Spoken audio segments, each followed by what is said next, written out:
I noticed a lot of you guys are doing this number right here, cross facing.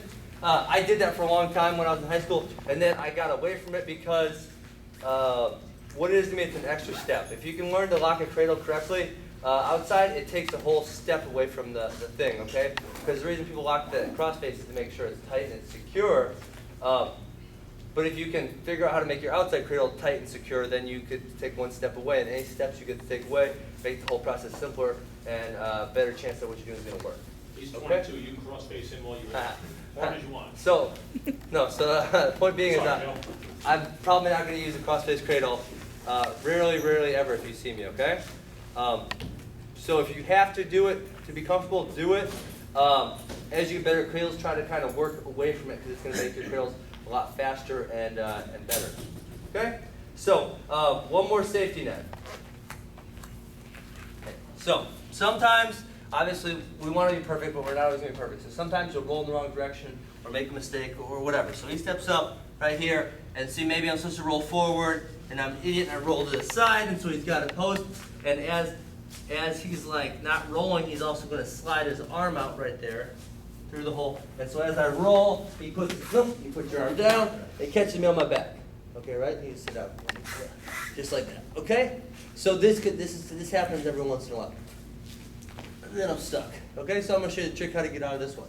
So you're right here. All I want to do, the first step is just not let go of the cradle and then bridging back to my knees. So I dig my heels in, bridge, and go back to my knees. Once I get back to my knees, I just go up on my toes. I step in close. Then I just cartwheel over the top, and now I got him tighter than before because his inside arm is trapped underneath. Okay? So, I'm giving you guys a safety net. So, telling you the suicide cradle is very safe as long as you do it correctly. And then, even if you do mess up, you still got this as your safety net.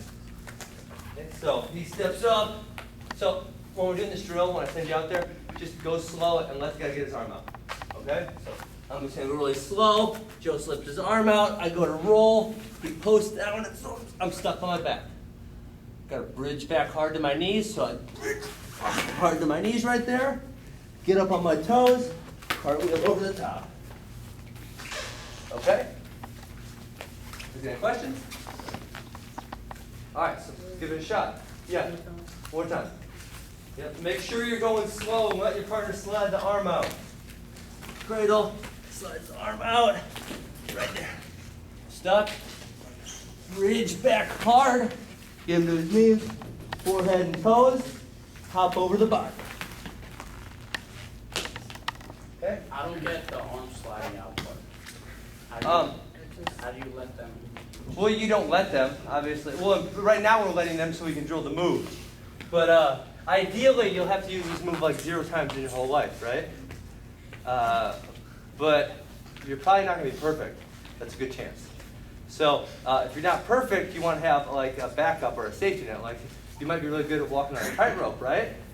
But you're going to be extra good if you got a safety net underneath you, so you don't have to worry about falling and dying. Understand what I'm saying here? When I was a freshman in high school, before I ever knew this move, I did an outside cradle, and the guy slipped his arm out, I got stuck on my back, and I lost in the regional finals. And then when I was wrestling Keith Gavin, my senior year at college, I did outside cradle. He slipped the arm out. Someone had taught me this move, so I bridged back into him, fought hard, hopped over the top, and I stuck him. You know what I'm saying? No. You know what I'm talking about? Like, I don't get, can you do it again, please?